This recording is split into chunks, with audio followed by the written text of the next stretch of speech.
ৰাহুল সোনিয়া প্ৰিয়ংকাক হত্যাৰ চুপাৰী বিজেপিৰ চক্ৰান্ত ফাদিল।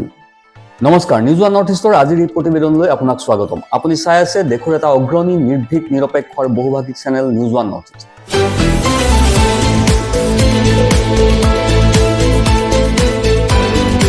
নিউজ ওৱান নৰ্থ ইষ্টৰ মাধ্যমেৰে আমি কেৱল বাতৰি সম্প্ৰচাৰ কৰাই নহয়, ইয়াৰ আঁৰৰ প্ৰকৃত সত্যও আপোনাৰ সন্মুখত তুলি ধৰিবলৈ চেষ্টা কৰোঁ। যিবিলাক বাতৰি গদি মিডিয়াই আপোনাৰ সন্মুখৰ পৰা সদায় লুকুৱাই ৰাখে, আৰু আজি আমি আপোনাক গদি মিডিয়াই নেদেখুওৱা, গদি মিডিয়াই গাপ দি ৰখা কেতবোৰ দৃশ্য দেখুৱাম। প্ৰিয় দৰ্শক, ৰাহুল গান্ধী, সোনিয়া গান্ধী আৰু প্ৰিয়ংকা গান্ধীক ৰাজনৈতিকভাৱে হত্যা কৰাৰ প্ৰয়াস কেনেকৈ কৰা হৈছে আৰু ইয়াৰ সৈতে কেনেকৈ বিৰোধী বহু বিশিষ্ট নেতা জড়িত হৈ আছে। প্ৰশ্ন হয়, ৰাহুল গান্ধী, প্ৰিয়ংকা গান্ধী আৰু সোনিয়া গান্ধীৰ বিৰুদ্ধে চলোৱা ৰাজনৈতিক নিন্দা, অপপ্ৰচাৰ আৰু যি চুক্তিবদ্ধ ৰাজনৈতিক হত্যাকাণ্ড সংঘটিত কৰাৰ পৰিকল্পনা যুগুত কৰা হৈছে, এই সকলোবোৰৰ চুপাৰী প্ৰদানৰ সম্পৰ্ক বিজেপি নেতাৰ সৈতে আছে বুলি ইতিমধ্যে প্ৰমাণিত হৈছে। এই ৰাজনৈতিক হত্যাকাণ্ডৰ সৈতে প্ৰধানমন্ত্ৰী নৰেন্দ্ৰ মোদীৰ লগত পোনপটীয়াকৈ যোগাযোগ থকা এজন বাবাৰ সম্পৰ্কৰ কথাও পোহৰলৈ আহিছে। এয়া দৈনিক ভাস্কৰৰ এক অনুসন্ধানমূলক তদন্ত ৰিপৰ্ট। আৰু দৈনিক ভাস্কৰে সকলো লিংক উন্মোচন কৰি কেৱল এটা বা দুটা নহয়, 5টা কোম্পানীৰ তালিকা উন্মোচন কৰিছে, যিবোৰৰ সকলোবোৰতে ৰাহুল গান্ধী, সোনিয়া গান্ধী আৰু অমিত শ্বাহকে ধৰি কেইবাজনো বিৰোধী নেতাৰ নাম আছে। সেই বিষয়েও আমি আলোচনা কৰিম। তেওঁলোকৰ বিৰুদ্ধে এটা অপপ্ৰচাৰৰ সৃষ্টি কৰা হৈছিল। বৃহৎ পৰিমাণৰ ধনৰ বিনিময়ত এই অপপ্ৰচাৰ সৃষ্টি কৰা হৈছিল। ৰাহুল গান্ধীক বদনাম কৰিবলৈ সম্পূৰ্ণ ষড়যন্ত্ৰ ৰচনা কৰা হৈছিল। সোনিয়া গান্ধীৰ পুৰণি ফটো উদ্ধাৰ কৰি বিজেপিয়ে কেনেকৈ খেলা খেলিছিল। প্ৰিয় দৰ্শক, এই প্ৰতিবেদনখন শেষলৈকে চালে আপুনি বহু কথাই বুজি উঠিব। এই প্ৰতিবেদনৰ ভিতৰত 3-4টা গুৰুত্বপূৰ্ণ চৰিত্ৰ আছে, যিবোৰ আপুনি বুজি পোৱাটো গুৰুত্বপূৰ্ণ।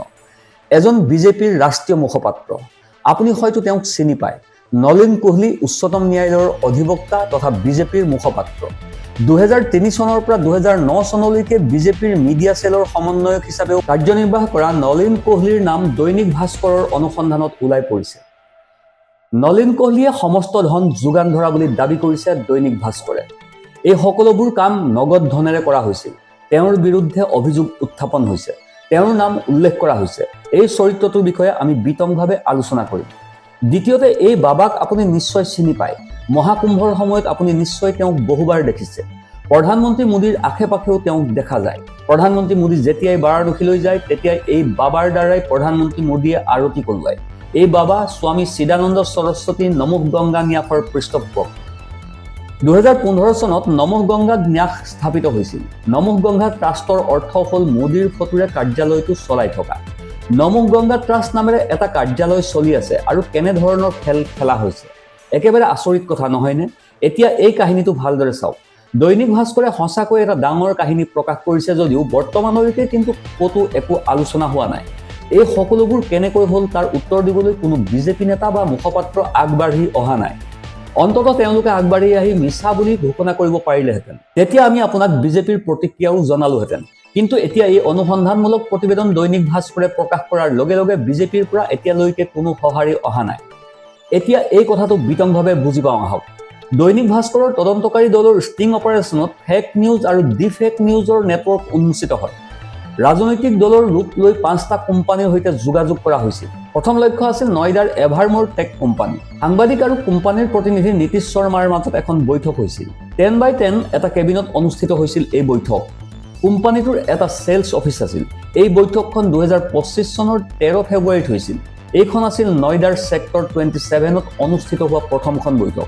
এতিয়া কল্পনা কৰকচোন, যিসকলে ইমান ডাঙৰ কাম কৰি আছে, মাত্ৰ 10x10 কোঠা এটাত সভা অনুষ্ঠিত হয়, কিন্তু তেওঁলোকে ক'লে যে তেওঁলোকৰ মিটিংবিলাক কেৱল ইয়াতেই নহয়, তেওঁলোকৰ অফিচ তাত নাই, তেওঁলোকৰ কানেকশ্যন বহুত দূৰলৈকে বিস্তৃত। অৰ্থাৎ বহিৰাজ্যৰ পৰা কিছু মানুহে তেওঁলোকৰ কণ্টেণ্ট আপলোড কৰি আছে, আৰু তেওঁলোকৰ মূল এজেণ্টসকল এক প্ৰকাৰে আপুনি ক'ব পাৰে যিসকলে আগতে গোটেই খেলখন চলাইছিল, তেওঁলোক আছিল কলেজীয়া ছাত্ৰ, নিবনুৱা যুৱক। এইসকলক তেওঁলোকে নিযুক্তি দিছিল আৰু এইসকলে তেওঁলোকৰ বাবে কাম কৰিছিল। আন্তঃৰাষ্ট্ৰীয় নেটৱৰ্কৰ জৰিয়তে ভুৱা বাতৰি প্ৰচাৰ কৰাৰ দাবী উত্থাপন হৈছিল। নীতিশ শৰ্মাই দাবী কৰিছে যে অষ্ট্ৰেলিয়া আৰু কানাডাত তেওঁলোকৰ দল নিয়োজিত হৈ আছে। ছ'চিয়েল মিডিয়াত অপপ্ৰচাৰৰ দায়িত্ব তেওঁলোকৰ। সাংবাদিকজনে নিজকে লোক জনশক্তি পাৰ্টিৰ সৈতে জড়িত বুলি পৰিচয় দি কয় যে চিৰাগ পাছোৱানক দলিত নেতা হিচাপে প্ৰজেক্ট কৰিব লাগে। বিৰোধীৰ বিৰুদ্ধে ভুৱা নেৰেটিভ বিয়পাই দিয়াৰ ৰণনীতি। এতিয়া আপুনি হয়তো ভাবিছে যে কথাবোৰ ইমানকৈ প্ৰকাশ হোৱাৰ পাছতো তেওঁ সকলো কথা কেনেকৈ প্ৰকাশ কৰিলে, ইমানবোৰ গোপন কথা তেওঁ কেনেকৈ প্ৰকাশ কৰিলে। আচলতে এইটো এগৰাকী তদন্তকাৰী সাংবাদিকৰ কাম। তেওঁ নিজকে ক'লে আমি চিৰাগ পাছোৱানৰ বাবে কাম কৰিব লাগিব, আমি চিৰাগ পাছোৱানৰ মানুহ। এতিয়া তেওঁ উপলব্ধি কৰিলে যে চিৰাগ পাছোৱানো আজিকালি বিজেপি শিবিৰত আছে, গতিকে তেওঁলোক একেটা শিবিৰৰ সদস্য আৰু সেইবাবে তেওঁ সকলো উদঙাই দিবলৈ আৰম্ভ কৰিলে। স্পষ্টভাৱে তেওঁ পুনৰ অধিক ধন লাভ কৰাৰ আশাত নিজৰ পূৰ্বৰ কৰ্মকাণ্ড আৰু পূৰ্বৰ কামৰ কথা উল্লেখ কৰি কয়, আমি ইমানবোৰ ডাঙৰ ডাঙৰ কাম কৰিছোঁ আৰু আমি আপোনাৰ বাবে এই কামটো অতি সহজেই কৰি দিম, কিন্তু আমাক ইমান টকা লাগিব। পাছৰ মিটিংখন প্ৰকৃত অপাৰেটৰৰ লগত হোৱা কথা আছিল। নীতিশ শৰ্মাই ক'লে যে এই সকলোবোৰ চলাই থকা মানুহজনৰ লগত চিনাকি কৰাই দিম, এইজন বিজয় শৰ্মা। প্ৰিয় দৰ্শক, আপুনি আপোনাৰ স্ক্ৰীণত দেখা পাইছে। এতিয়া আপুনি তেওঁলোকৰ সকলোৰে নাম জানিব পাৰিব। প্ৰথমে দৈনিক ভাস্কৰৰ ইনভেষ্টিগেটিভ জাৰ্নেলিষ্টৰ সৈতে নীতিশ শৰ্মাৰ সাক্ষাৎ হয়। নীতিশ শৰ্মাই পাছত বিজয় শৰ্মাৰ সৈতে চিনাকি কৰাই দিয়ে। এইজনেই বিজয় শৰ্মা, যিজনে সমগ্ৰ কুকাণ্ড উদঙাই দিলে। বিজয় শৰ্মাই ব্যক্ত কৰিলে যে বিজেপিৰ বাবে এনে বহু কোম্পানীয়ে এতিয়াও বিপক্ষৰ অপপ্ৰচাৰ চলোৱাৰ কাম কৰি আছে।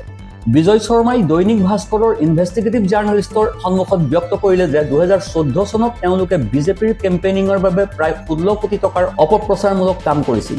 সেই সময়ত কংগ্ৰেছৰ বাবে নিগেটিভ কেম্পেইনিং কৰা হৈছিল, এণ্টি ইনকাম্বেঞ্চিৰ নেৰেটিভ সৃষ্টি কৰা হৈছিল। দৈনিক ভাস্কৰৰ ইনভেষ্টিগেটিভ জাৰ্নেলিষ্টগৰাকীয়ে সুধিলে যে 2014 চনত তেওঁলোকে কংগ্ৰেছৰ বাবে নিগেটিভ কেম্পেইনিং কেনেকৈ কৰিছিল, অনুগ্ৰহ কৰি বিতংভাৱে বুজাই দিয়কচোন। বিজয় শৰ্মাই বুজাই দিলে যে আমি বিজেপি নেতা আৰু বিজেপিৰ মুখপাত্ৰ নলিন কোহলিৰ সৈতে ডিল কৰিছিলোঁ। নলিন কোহলিয়ে অভিযান আৰম্ভ কৰিছিল। নলিন কোহলিয়ে কৈছিল যে মনমোহন সিঙৰ মৌনতাৰ সুবিধা লওক, মাত নমতা প্ৰধানমন্ত্ৰী, ক্ষমতা কাৰ হাতত আছে, ৰাজশাসন কোনে কৰি আছে। সোনিয়া গান্ধী, ৰাহুল গান্ধী সকলোকে টাৰ্গেট কৰা হৈছিল। প্ৰিয় দৰ্শক, এতিয়া চাওক বিজেপিৰ মুখপাত্ৰ তথা উচ্চতম ন্যায়ালয়ৰ অধিবক্তা নলিন কোহলিয়ে সমগ্ৰ খেলখন খেলি আছিল। ইয়াৰ অৰ্থ হ'ল তেওঁৰ জৰিয়তে এই মানুহবোৰৰ সংযোগ হৈছিল আৰু নলিন কোহলি বিজেপিৰ সদস্য আছিল। আৰু এনেধৰণৰ ফেক প্ৰপগেণ্ডা ৰাইজৰ মাজত বিয়পাই তুলিবলৈ তেওঁ নিশ্চয় বিজেপিৰ ওপৰ মহলৰ পৰা বৃহৎ পৰিমাণৰ ধন আদায় কৰিছিল।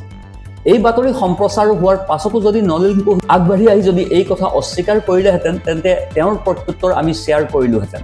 কিন্তু এই প্ৰতিবেদন প্ৰস্তুত কৰি থকা সময়তো আমি আনকি নলিন কোহলিৰ টুইটাৰ হেণ্ডেললৈ গৈ দেখিলো যে তেওঁ বৰ্তমানলৈকেও কোনো প্ৰতিক্ৰিয়া ব্যক্ত কৰা নাই।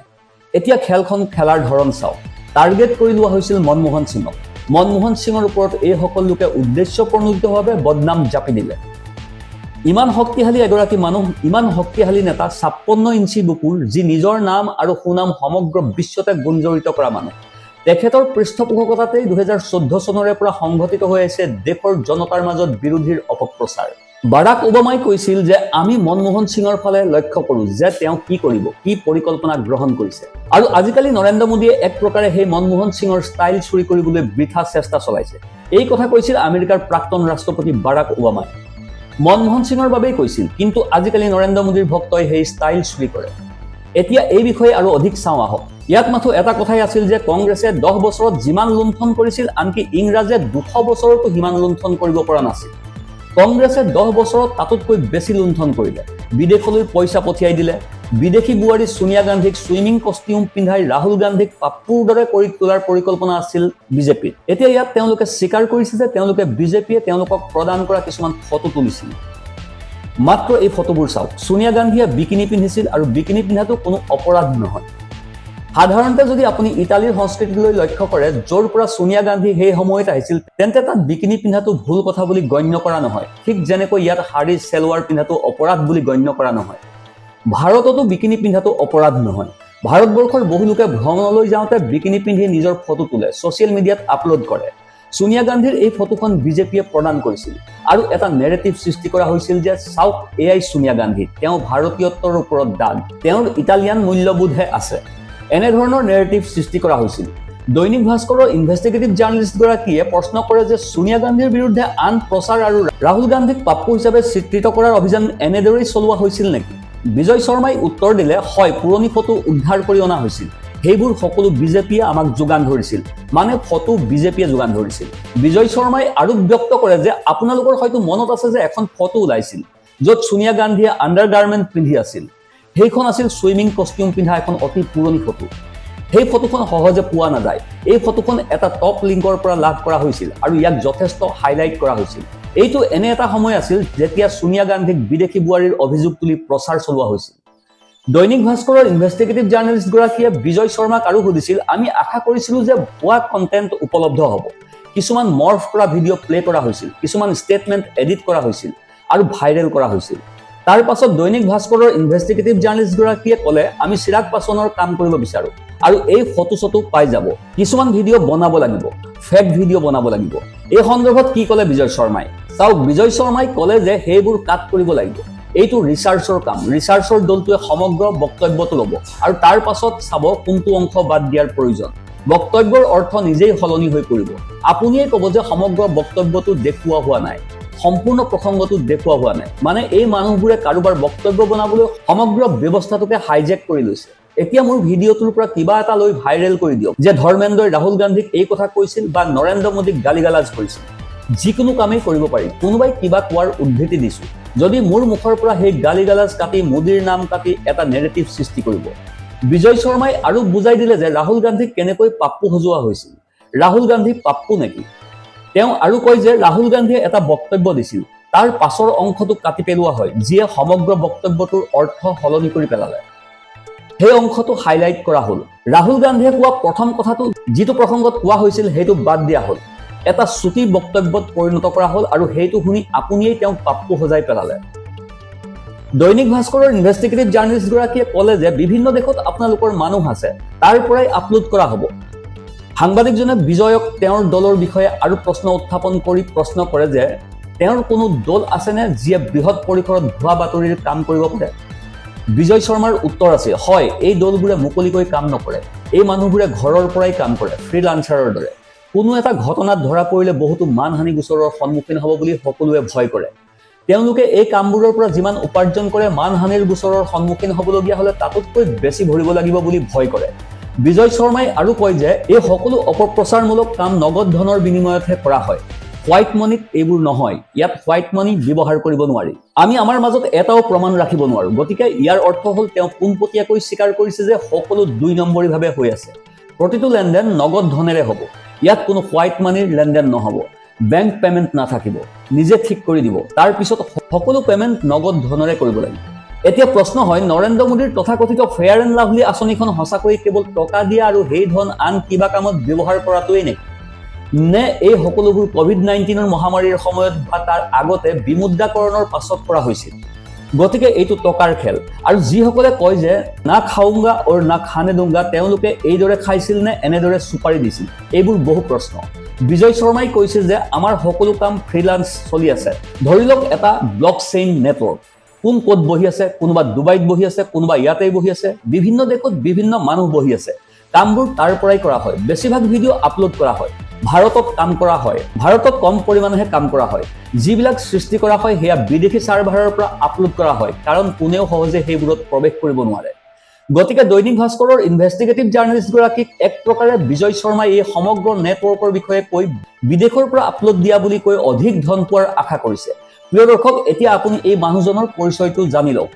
বিজয় শৰ্মা নমোহ গংগা ট্ৰাষ্টৰ প্ৰতিষ্ঠাপক সদস্য। স্বামী চিদানন্দ সৰস্বতী এই ট্ৰাষ্টৰ পৃষ্ঠপোষক। বিজয় শৰ্মাই 2014 চনৰ নিৰ্বাচনত বিজেপিৰ প্ৰচাৰকে ধৰি কেইবাটাও বৃহৎ প্ৰকল্প চম্ভালিছিল বুলি দাবী কৰে। গতিকে এক প্ৰকাৰে এই সমগ্ৰ প্ৰতিবেদনে এই কথা উদঙাই দিছে। এই সমগ্ৰ কথা বতৰাত বিজেপিয়ে কেনেকৈ ডাঙৰ খেল খেলিলে আৰু এই খেলখন যে একমাত্ৰ টকাৰ শক্তিৰে খেলা হ'ল সেই কথা পোহৰলৈ আহিছে। আৰু এই তদন্তত এইটোৱে প্ৰথম তদন্ত ওলাইছে। প্ৰথমখন প্ৰতিবেদন প্ৰকাশ কৰা হৈছে। দৈনিক ভাস্কৰে আৰু কৈছে যে আমি অখিলেশ যাদৱৰ চুৰ সম্পৰ্কীয় বক্তব্যৰ বিষয়েও আলোচনা কৰিলোঁ। সেই কথা তেওঁলোকে সম্পূৰ্ণভাৱে উদঙাই দিলে। এই একেটা তদন্তই ৰাহুল গান্ধীৰ বিদেশী মহিলাৰ সৈতে বিবাহ সম্পৰ্কে সৃষ্টি হৈ থকা অপপ্ৰচাৰ বিষয়টোও ফাদিল কৰিছে। ইয়াৰ উপৰিও অমিত শ্বাহৰ এটা বক্তব্যও সন্নিৱিষ্ট কৰা হৈছে, য'ত তেওঁ কৈছিল যে সংৰক্ষণ বিলুপ্ত কৰা হ'ব। কোনোবাই সেই কামো কৰোৱাইছিল। চাওক, সেইবাবে কোৱা হয় ঘৃণাৰ ৰাজনীতি নকৰিব। ঘৃণাৰ ৰাজনীতি কাৰোৰে বাবে নিজৰ নহয়। ঘৃণাৰ ৰাজনীতিৰ বাবে তেজৰ প্ৰয়োজন হয়, আৰু এবাৰ তেজৰ সোৱাদ ল'লেই কাৰ তেজ সেইটো ডাঙৰ কথা নহয়। আনকি নিজৰ মানুহৰ তেজ পান কৰিবলগীয়া পৰিস্থিতিৰো সৃষ্টি হ'ব পাৰে। বিজেপি বা যিকোনো শাসকীয় দলে এই কথা বুজি পোৱা উচিত। অৱশ্যে স্বাধীনতাৰ পাছত ইমান ডাঙৰ ঘটনা প্ৰকাশ হোৱাটো এইটোৱেই প্ৰথম নহয়। সমগ্ৰ দেশতে সংঘটিত হৈছে ডাঙৰ ডাঙৰ ঘটনা। বৃহৎ তদন্তৰ প্ৰতিবেদন ওলাইছে। সুধীৰ চৌধুৰীৰ বিষয়ে এটা কাহিনী ওলাইছিল য'ত তেওঁ কেনেকৈ 100 কোটি টকাৰ উৎকোচ বিচাৰিছিল সেই বিষয়ে বিতংভাৱে উল্লেখ কৰিছিল। তাৰ পাছত তেওঁ তিহাৰ জেলত সময় কটাবলগীয়া হৈছিল। ইমানবোৰ ঘটনা আছে। এতিয়া প্ৰশ্ন হয় বিজেপিয়ে কিয় মাত মাতিব পৰা নাই? এই সন্দৰ্ভত কিয় মৌন বিজেপি নেতাৰ নাম পোনপটীয়াকৈ ক'লে তাৰ অৰ্থ হ'ল ডাল মে কুছ কালা হে ইয়া তো পুৰি ডাল হি কালা হে। সেইবাবে সকলো নিমাত হৈ আছে। এইখিনিতে আপোনালৈ আমাৰ এটি বিনম্ৰ অনুৰোধ আছে। এই ভিডিঅ'টো আপুনি লাইক কৰক, আমাৰ এই নিউজ ওৱান নৰ্থ ইষ্ট চেনেলটো ছাবস্ক্ৰাইব কৰক আৰু আপুনি ক'ৰ পৰা আমাৰ এই ভিডিঅ'টো চাইছে কমেণ্টত জনাওক। আপোনাৰ বাবে এইটো 1 ছেকেণ্ডৰ কথা, কিন্তু আমাৰ বাবে ই আটাইতকৈ ডাঙৰ শক্তি আৰু উৎসাহ। আপোনাৰ সহযোগিতাই আমাক সত্য উদ্ঘাটনৰ ক্ষেত্ৰত বহু সাহস যোগায়। তলৰ কমেণ্ট ছেকশ্যনত আপোনাৰ মনৰ কথা শ্বেয়াৰ কৰিব, কাৰণ আপোনাৰ কণ্ঠই হৈছে আমাৰ মূল শক্তি। Bureau' report, news one north east.